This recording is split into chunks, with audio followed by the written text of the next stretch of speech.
Ahora tengo el gusto de presentarles a ustedes al doctor Pedro Pablo de Humbers, a quien conozco hace más de 40 años. Pedro Pablo actualmente es el jefe del servicio de neurocirugía de nuestro hospital español, ¿sí? Y él fue entrenado en el Instituto de Neurología. Posterior a esto trabajó un tiempo en el Instituto Nacional de Cancerología, así como en la Cruz Roja Mexicana, donde alcanzó a tener un gran éxito.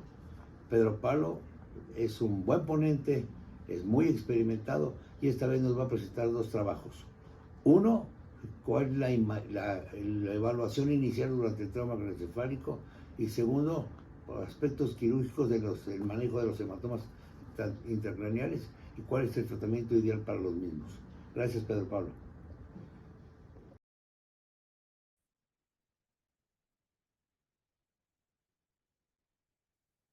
Buenos días. Es un honor para mí haber recibido la invitación por parte de mi maestro, el doctor Rogelio Revuelta, para participar con ustedes en esta charla sobre el traumatismo craneoencefálico y su tratamiento quirúrgico. Los objetivos de la charla es que ya realizaremos los siguientes puntos en los cuales se desglosarán las situaciones generales y fisiopatológicas del trauma craneal, cómo se manifiesta clínicamente y los problemas iniciales en las maniobras diagnósticas, tanto clínicas como de imagen, para llevar a cabo un tratamiento ideal para determinado paciente. El trauma craneoencefálico es el padecimiento neuroquirúrgico más frecuente de la actualidad. La severidad y el mecanismo del trauma van a influir en la gravedad y en la mortalidad inicial. Los problemas derivados de este padecimiento son dinámicos y por lo tanto deben recibir una vigilancia continua y cuidadosa para tomar medidas necesarias para evitar un mayor daño secundario.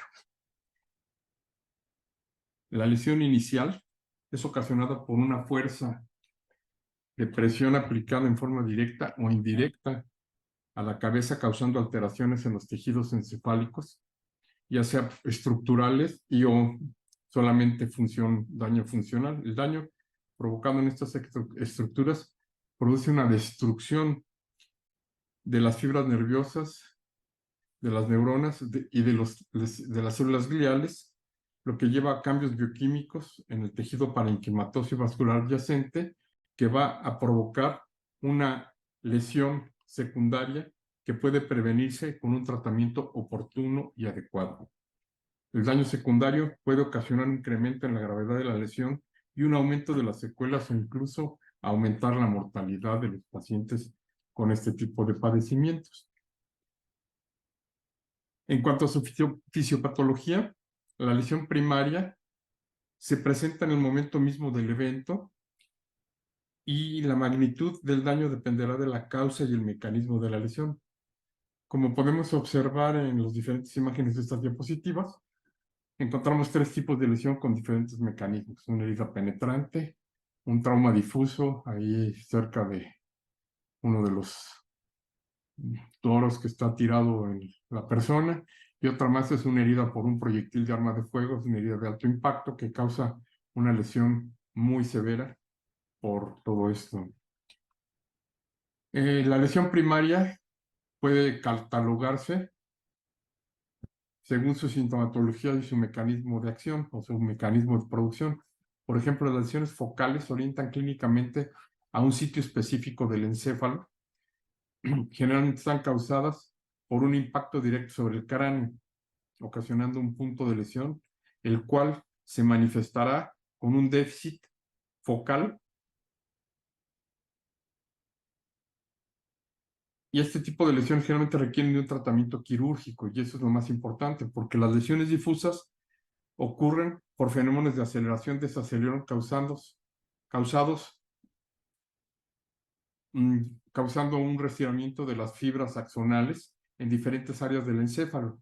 Clínicamente sus manifestaciones van a depender de la severidad del trauma, pero la mayoría provocan pérdida del estado de conciencia y datos de lesión hemisférica bilateral que requieren generalmente tratamiento médico, y las lesiones, este tipo de lesiones, ocasionalmente las lesiones difusas requieren un tratamiento quirúrgico.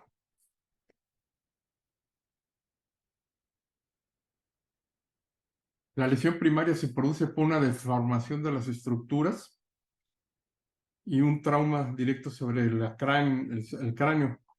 Se pueden ocasionar en este entonces pues, rupturas arteriales y parenquimatosas o desgarros durales que producen un daño en el sitio de la lesión. La mayoría de estos pacientes tienen que ser intervenidos quirúrgicamente para evitar un daño secundario. Este daño secundario puede ser provocado por la misma hemorragia, aunado a lesiones que pueden ser infecciosas, como en este caso con una herida penetrante de este calibre, pues podríamos tener una lesión infecciosa secundariamente. Las lesiones primarias difusas se producen por fenómenos de aceleración y desaceleración dentro de la cavidad craneal, creando fuerzas de presión sobre las fibras axonales o contusiones del mismo encéfalo sobre las rugosidades óseas que existen en la base del cráneo.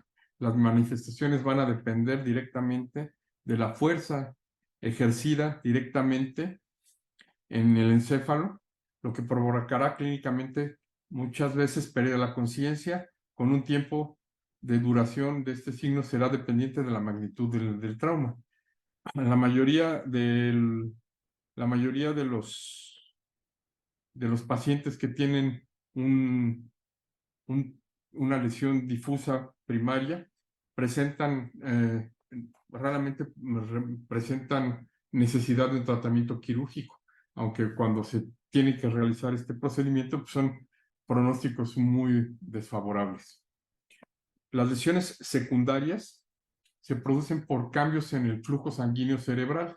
Esto quiere decir que hay alteraciones tanto en la perfusión de la sangre como en los senos venosos que tienen fenómenos o que tienen acumulación de sangre que permite el vaciamiento de estos senos hacia las áreas derechas del corazón, y eso puede permitir que ese cambio de flujos en el flujo sanguíneo cerebral pueda mejorar la circulación o pueda disminuir la presión intracraneal. También la disminución en el aporte de oxígeno junto con los cambios del flujo sanguíneo cerebral y el aumento de la presión intracraneal, pues todo esto forma un círculo vicioso que contribuye al aumento del daño cerebral postraumático y que crean una lesión pues mucho mayor en el paciente, mucho mayor que la focal.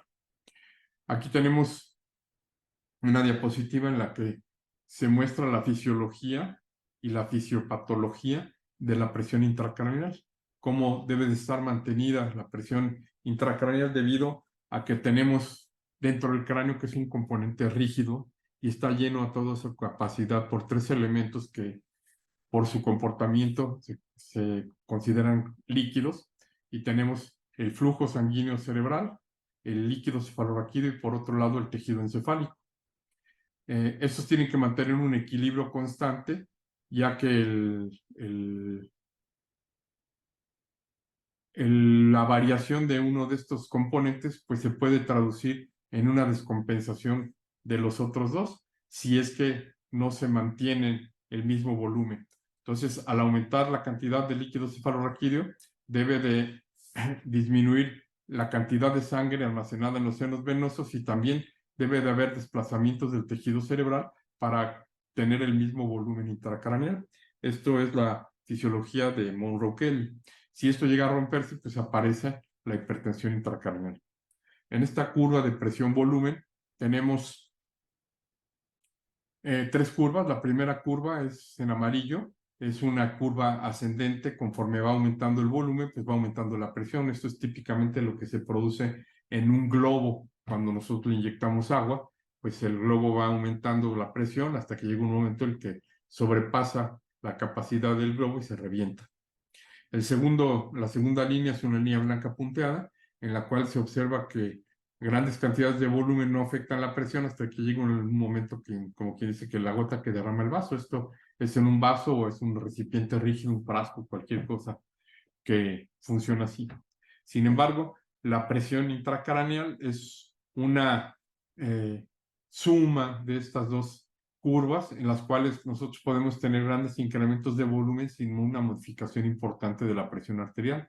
Sin embargo, cuando se empiezan a saturar esos incrementos, cuando se empiezan a saturar los mecanismos de compensación, unos pequeños incrementos de volumen pueden descompensar al paciente y causar una, en este caso, herniación del cerebro por desplazamientos importantes para tratar de mantener la presión dentro del cráneo.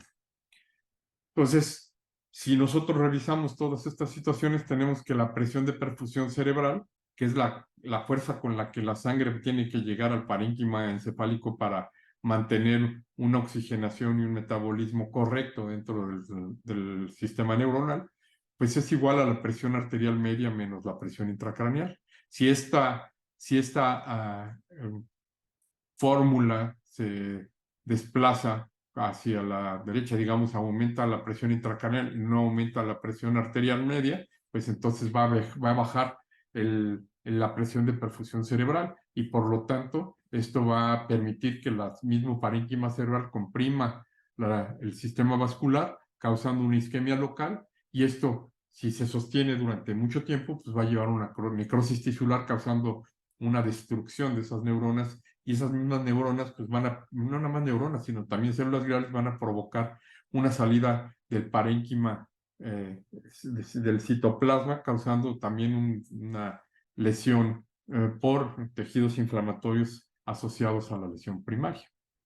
Y aquí tenemos un ejemplo en 3 fotografías, un esquema a la izquierda que nos muestra los diferentes tipos de lesiones que causan hernias cerebrales. ¿Qué quiere decir? Que son los desplazamientos de un compartimiento del cerebro donde hay mayor presión a uno donde hay menor presión. En este caso lo tenemos en la primera imagen, pues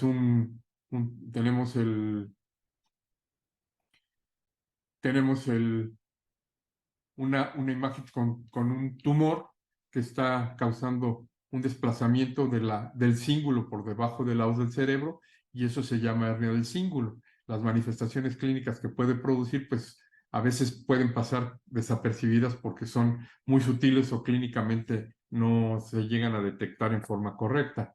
El segundo ejemplo aquí es la hernia uncal, que es una de las más peligrosas porque inmediatamente la parte que se comprime es la parte alta del mesencéfalo, y eso es lo que provoca un síndrome mesencefálico con un deterioro del paciente a nivel del tallo cerebral, lo que va a causar la muerte encefálica o la muerte del tallo cerebral, y esos pacientes pues generalmente son poco recuperables.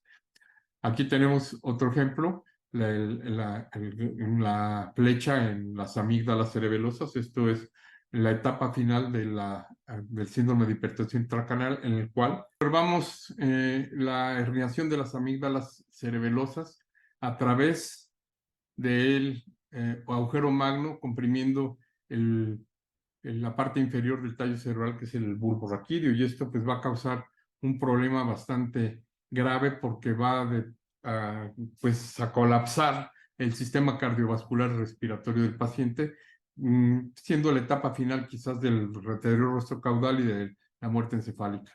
Tenemos otro ejemplo aquí, una hernia ascendente por un tumor de fosa posterior, que generalmente ocurre en los niños cuando tienen un tumor de fosa posterior que desplaza el cuarto ventrículo, causa hidrocefalia supratentorial, y al momento de poner nosotros un drenaje para disminuir esa presión intracraneal, puede haber una herniación ascendente causando compresión ascendente del tallo cerebral sobre el mesencéfalo o el puente.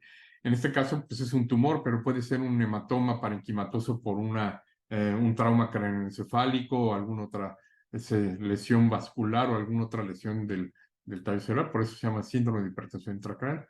En este ejemplo, tenemos una tomografía con una desviación muy importante de la cisura interhemisférica y por un hematoma subdural subagudo. Sabemos que es subagudo por la coloración que tiene, y causa una hernia del cíngulo. Esto, como ya lo habíamos mencionado en el esquema anterior, pues es una cosa que pues a veces no causa más que datos de hipertensión intracraneal. Sin embargo, debido a la magnitud del desplazamiento, pues este paciente debe tener, además de la hernia del cíngulo, pues probablemente una hernia uncal o una hernia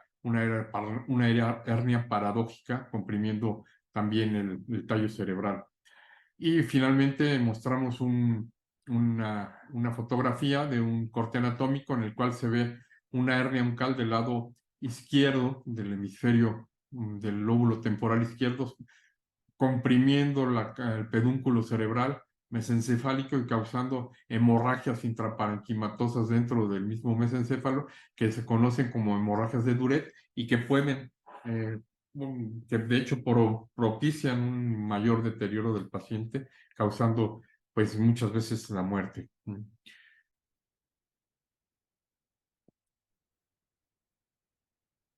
La evaluación del paciente se tiene que hacer un examen inicial en las cuales nosotros tenemos que enfocar nuestra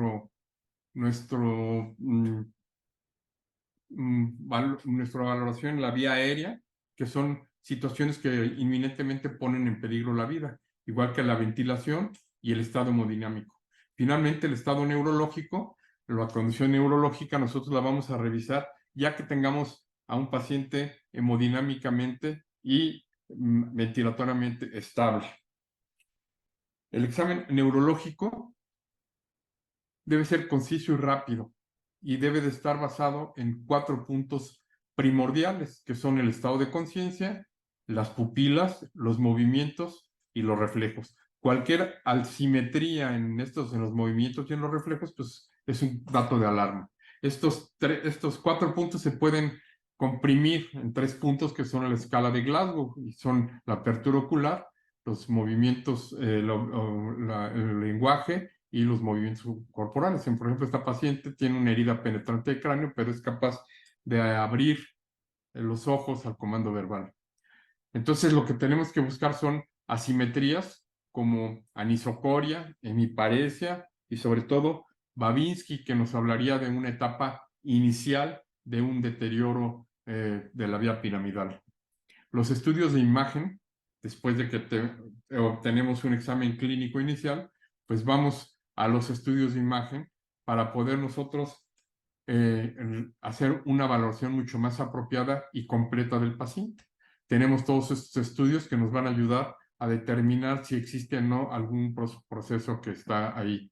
Tenemos una angiografía diagnóstica, una angiografía carotídea, directamente con una punción de la carótida en el cuello, y que con una radiografía y con compresión contralateral observamos un hematoma subdural con hernia del cíngulo y una hernia del uncus. Sin embargo, la tomografía simple es hoy por hoy el estudio de elección. Si observamos hematomas subgaleales, fracturas, aire intracraneal, ¿sí? Hematomas subdurales agudos con desplazamiento importante de las estructuras de la línea media y hernias importantes. Se ha introducido la resonancia magnética, sin embargo, es un estudio un poco más caro, más costoso, más difícil de llevar a cabo porque el paciente tiene que estar completamente inmóvil y además muchos estudios no son determinantes para el diagnóstico, solo sirven como para dar un pronóstico. Mostramos aquí las tomografías que nosotros podemos obtener con diferentes tipos de lesiones. Mostramos en esta imagen un hematoma epidural con una compresión importante también sobre las estructuras de la línea media, desplazándolas ahí y causando pues, un importante síndrome de hipertensión intracraneal. En este pues es una multifractura craneofacial con hundimiento y con pérdida del hueso a nivel de la órbita, una órbita completamente destruida. Aquí tenemos una herida penetrante de cráneo con esquirlas dentro del parénquima cerebral y seguramente hemorragia dentro del parénquima cerebral. Y aquí tenemos un hematoma subdural subagudo con 2 niveles. Tenemos una zona hipodensa en la parte superior, en este caso porque el paciente, hay que recordar que está acostado, en la parte frontal está hipodensa y en la parte más posterior del hematoma o en la parte declive se observa un aumento de la densidad de ese líquido que está provocado por un hematoma subdural, por sangre que está empujando al tejido cerebral y está borrando la cavidad ventricular del lado izquierdo. Esto pues es obviamente un síndrome de hipertensión intracraneal que se tiene que resolver lo antes posible para evitar un deterioro o una lesión secundaria en el cerebro del paciente. Las lesiones focales, pues generalmente los conocemos como hematomas, los hematomas que provocan un desplazamiento de las estructuras cerebrales y que pueden ser, según su localización, en estos 3 tipos. epidurales y subdurales y parenquimatosos. ¿Qué diferencia hay entre cada uno de ellos? Pues los epidurales y subdurales generalmente pueden tener un pronóstico mucho mejor que un parenquimatoso, porque las lesiones parenquimatosas pues ya provocan una destrucción dentro del cerebro. Mostramos aquí un hematoma epidural, que es una colección de sangre entre la tabla interna del hueso y la dura madre. Como ustedes saben, este tipo de hematomas se asocia entre un 9 a 12% en un trauma severo y son más frecuentes en la segunda década de la vida. Las causas, pues trauma directo, caídas, asaltos, accidentes. Trauma directo, pues son con algún objeto, un bat, una pistola, una pelota, las caídas, los asaltos, los accidentes, los atropellados. Generalmente son personas que son peatones los que se les produce un hematoma epidural. Tenemos que el cuadro clínico es signos y síntomas de hipertensión intracraneal con una lesión focal, ¿sí? Estos pacientes generalmente pueden desarrollar una anisocoria, ¿sí? Con una dilatación pupilar del lado del hematoma y una hemiparesia o hemiplegia contralateral, que si se deja avanzar empieza a comprimir las vías, el sistema nigroestriado y va a tener una postura inicialmente puede ser de corticación y finalmente puede ser de descerebración. Esto se asocia también a fracturas del cráneo con desgarros arteriales. El desgarro arterial, principalmente la arteria meningia media, que es donde está más delgado el hueso a nivel del lóbulo temporal. Y cuando hay lesiones venosas, pues puede ser un hematoma epidural que puede tardar varios días en dar sintomatología. Esto lo vemos frecuentemente en lesiones de fosa posterior cuando se desgarran los senos laterales en los senos laterales y que pueden producir un sangrado venoso y entonces pueden dar tardíamente signos de hipertensión intracraneal, sobre todo de fosa posterior, con alteraciones como vértigo, nistagmus, síndrome cerebeloso, etc. Los estudios que más nos ayudan, obviamente, pues son las radiografías en las cuales podemos observar fracturas muchas veces, aunque con la calidad de tomografías y la velocidad con la cual se puede hacer una tomografía actualmente, pues las radiografías han caído en desuso porque tienen una mejor definición las reconstrucciones tridimensionales y las reconstrucciones, las ventanas óseas en el cráneo. Por ejemplo, aquí vemos un paciente con una fractura y un hematoma epidural, que el cual era muy pequeño y el paciente estaba prácticamente asintomático, el cual se dejó a libre evolución con medicamentos para la cefalea, algunas soluciones hipertónicas y el hematoma en los pocos días siguientes se fue absorbiendo sin dejar ninguna secuela.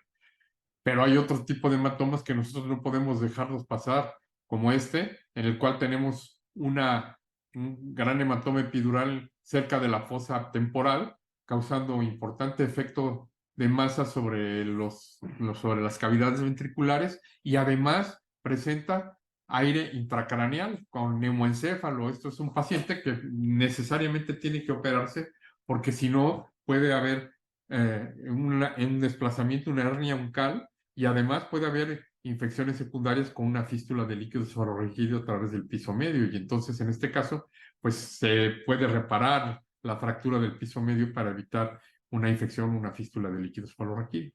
Esto, una resonancia magnética con un hematoma epidural, pues no es frecuente hacerla. Generalmente el diagnóstico es mucho más preciso con las tomografías.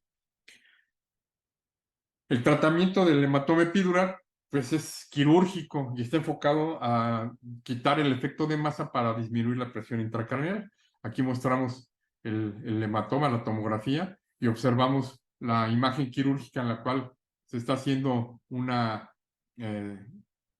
craniotomía con un abordaje de herradura que involucra pues la parte frontotemporal y ahí se levanta el colgajo cutáneo, se observa una fractura hundida y por debajo del hueso se alcanza a observar algunos tintes más oscuros que indican que es la presencia del hematoma ahí debajo del hueso.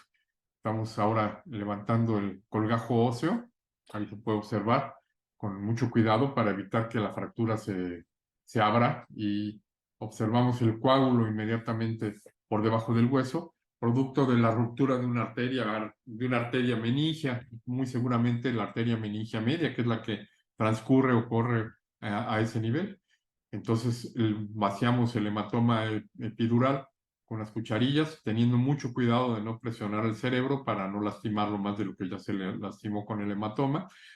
Lavamos perfectamente y luego vamos a tener que hacer una hemostasia muy cuidadosa, principalmente de las arterias, que son las que causan este problema.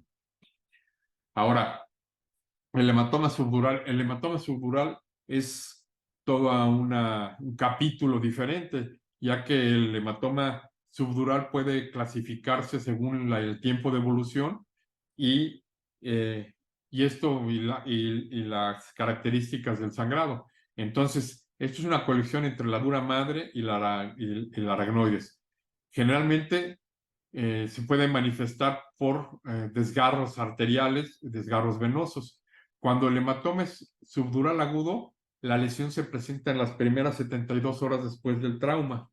¿Sí? Y cuando es un hematoma subdural subagudo, es del 4 a 20 días más o menos de evolución. Y el crónico es de más de 21 días, o sea, más de 3 semanas de evolución, y pueden tardar hasta un mes o mes y medio en dar sintomatología. Esto se debe a diferentes características que se pueden presentar en estos pacientes. Aquí vamos a mostrar diferentes formas de encontrar los hematomas. Mostramos aquí un hematoma subdural, agudo, con un fuerte desplazamiento de las estructuras de la línea media, y este hematoma, pues a pesar de hacerse un tratamiento quirúrgico y de drenarse el coágulo, dejarse muchas veces una craniectomía descompresiva, el pronóstico no es muy bueno porque el cerebro es muy sensible a la presión a la presión o a la compresión, causando lesiones isquémicas en el interior de la corteza cerebral o del tejido encefálico, dejando secuelas muy incapacitantes o inclusive llegando a una mortalidad tan alta como el 70%. Cuando el hematoma subdural es agudo, pues tenemos que hacer una cirugía lo antes posible. Aquí observamos el hematoma causado por un desgarro del seno longitudinal superior, cerca del lóbulo occipital, y observamos aquí en la cirugía se tiene que hacer todo lo más rápido posible para poder drenar el hematoma y poder evitar el mayor tipo de secuelas que puedan dejar en estos pacientes. Ahí vemos cómo se está drenando el hematoma. Y aquí vemos el parénquima cerebral contundido, con todavía hematoma cerca de la línea media, cerca del seno longitudinal, por desgarro del mismo. Y aquí pues estamos tratando de limpiar los coágulos y de reparar el seno para evitar un sangrado mayor. Pero el parénquima cerebral pues estaba muy contundido, muy lastimado. Y a pesar de eso, bueno, el paciente tuvo varias semanas de evolución en la terapia intensiva, pero finalmente salió bien.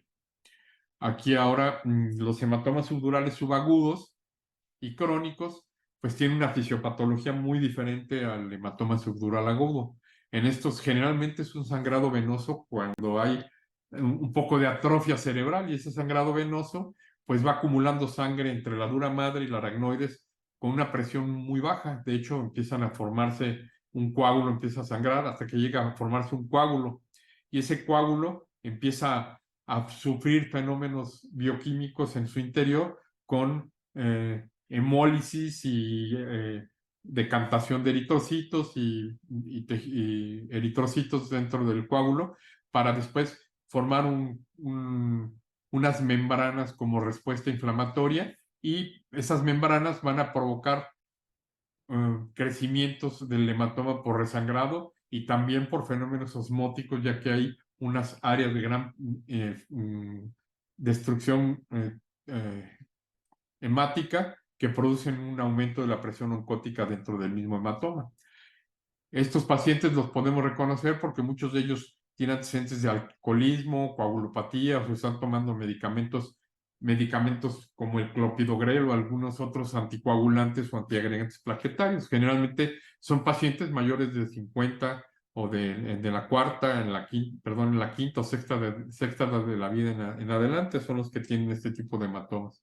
Aquí observamos diferentes imágenes de los hematomas. Aquí hay un subdural subagudo, otro también subagudo con fenómeno de decantación. En la resonancia magnética, cómo los podemos ver estos mismos hematomas, y eso pues nos puede enseñar diferentes características, y sobre todo porque las características de la sangre en estos casos pues permiten que sean evacuados sin una craniotomía tan grande como se hace en los hematomas subdurales agudos. Observamos aquí un higroma, que es una especie de hematoma subdural crónico, que es una colección de líquido con alta cantidad de proteínas, y como vemos aquí, al momento de abrir sale a gran presión esa cantidad de líquido, y vamos a observar que las características son líquido con alto contenido de proteínas, con un color xantocrómico, un aspecto xantocrómico, y eso, el drenaje permite que muchas veces se resuelva el problema de la hipertensión intracraneal, que el paciente quede completamente aliviado de este problema. En ocasiones el hematoma o el higroma sale de tal forma que no es necesario poner ni siquiera un drenaje. Mostramos ahora un hematoma subdural subagudo en una región frontotemporal. Ahí lo vamos a sacar por una craniotomía frontal. Ahí se observa la dura madre. Ahora estamos seccionando la dura madre y se observa la salida del hematoma licuado a gran presión, y eso descomprime inmediatamente la cavidad craneal, disminuyendo la presión que se estaba ejerciendo sobre el encéfalo. Ahora terminamos de abrir el hematoma, la dura madre, y observamos restos de hematoma y las membranas que se han ido formando. En ocasiones es necesario retirar lo que esté a nuestro alcance de las membranas para evitar que haya resangrados o que haya recidivas del hematoma, y sobre todo pues que no haya una irritación cerebral importante. Aquí observamos cómo estamos con mucho cuidado disecando la membrana visceral del hematoma, y la vamos a ir cortando y coagulando para poder liberar al tejido encefálico y dejarlo ya sin estos tejidos anormales que se forman por la presencia del hematoma. Montamos ahora una serie de lesiones que causan lo que se llama hematomas parenquimatosos o contusión cerebral. En estos casos, pues es generalmente heridas abiertas, pueden ser heridas abiertas o heridas cerradas. En este caso estamos mostrando 3 heridas abiertas en las cuales hay una penetración del cráneo, y por lo visto, pues esa lesión pues causa una lesión dentro del parénquima cerebral. Aquí observamos otro que recibió una herida por proyectil de arma de fuego en la región frontal, y que el edema cerebral y las esquirlas dentro del parénquima cerebral pues pueden propiciar un daño secundario importante. Por lo tanto, es indicativo de hacer un aseo quirúrgico, retirar la mayor parte de esquirlas que se puedan, y a veces, si se puede retirar el mismo proyectil, se retira. Si no, pues se deja en donde está, porque es mucho más riesgoso buscar el proyectil dentro del cerebro que dejarlo ahí. Mostramos aquí un paciente con una fractura hundida y una exposición importante del tejido encefálico por la zona de fractura, y esto pues vamos a ver, ahí está completamente destruido. La imagen quirúrgica y la imagen clínica, pues observamos cómo el paciente tiene una herniación transcalvaria del tejido encefálico con destrucción del parénquima cerebral, contusión. El globo ocular está completamente contundido y la fractura corre hacia la órbita. Entonces, un paciente que tuvo que ser enucleado, y además tuvo que ser reparado el cráneo, el seno frontal y el piso orbitario y el techo orbitario, para poder liberar las lesiones o quitar las posibilidades de una lesión secundaria. Estamos quitando esquirlas de hueso, y a veces hay fragmentos de tejidos o de objetos extraños, como pueden ser plástico del automóvil o vidrios, y eso también tiene que ser evacuado. Finalmente, los pacientes con lesiones difusas pues son los que más graves pueden presentarse, y que muchas veces no tenemos una posibilidad de hacer algo. Aquí observamos una tomografía en la cual pues los 2 hemisferios cerebrales están infartados con un gran edema cerebral. Se alcanza a ver todavía algo de, pues esta es la tienda del cerebelo, y por eso se ve discretamente hiperintensa, pero tiene una hipodensidad de prácticamente todo el encéfalo. Este paciente, pues se podría catalogar de muerte, que está en muerte encefálica. Sin embargo, las lesiones difusas pueden, de acuerdo a la gravedad y al mecanismo de la lesión, pues podemos tener básicamente 3 tipos de manifestaciones.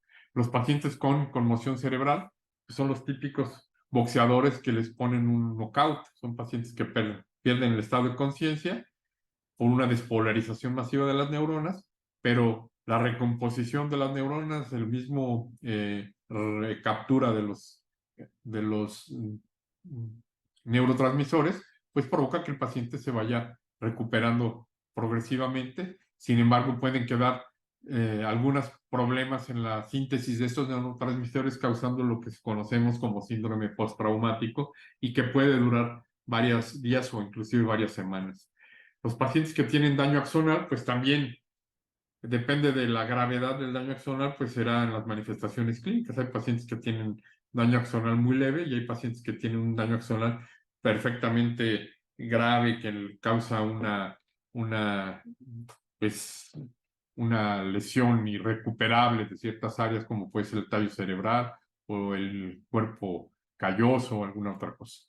Y algo que a veces no está muy relacionado con un trauma craneal, pero que lo puede acompañar, es la isquemia cerebral o la encefalopatía noxisquémica causada por un paciente, por un problema en un paciente que tiene un periodo muy prolongado de choque hemodinámico, un choque hipovolémico, y esto produce una deficiencia circulatoria causando una isquemia cerebral importante. En estos pacientes, pues podemos nosotros ayudar a mejorar el pronóstico colocando un catéter para monitoreo de presión intracraneal, que puede ser intraventricular o puede ser parenquimatoso, dependiendo del caso y dependiendo del tipo de paciente y de las oportunidades que hay en el hospital donde estamos trabajando. Y eso pues se logra para obtener una mejor respuesta del tratamiento que nosotros estamos aplicando. En conclusión, el tratamiento del traumatismo cráneoencefálico es multidisciplinario y empieza a contar desde el momento de la gravedad, del momento inicial en el que hay un trauma craneal. Desde ese momento, nosotros empezaremos a actuar para limitar el daño axonal y el daño secundario, que eso es lo más importante que nosotros estamos tratando de realizar para disminuir las secuelas. Y finalmente debemos crear protocolos que nos ayuden en la organización y en todas las situaciones para poder disminuir la morbimortalidad de estos pacientes. Y quiero agradecer a mis compañeros y amigos que me ayudaron también para esta presentación, el doctor maestro Rogelio Revuelta, mi compañero el doctor Basilio Fernández y el doctor Fernando Pasos, que trabajamos en conjunto y que gracias a la amistad y el compañerismo que tenemos, pues hemos logrado este trabajo. Muchas gracias.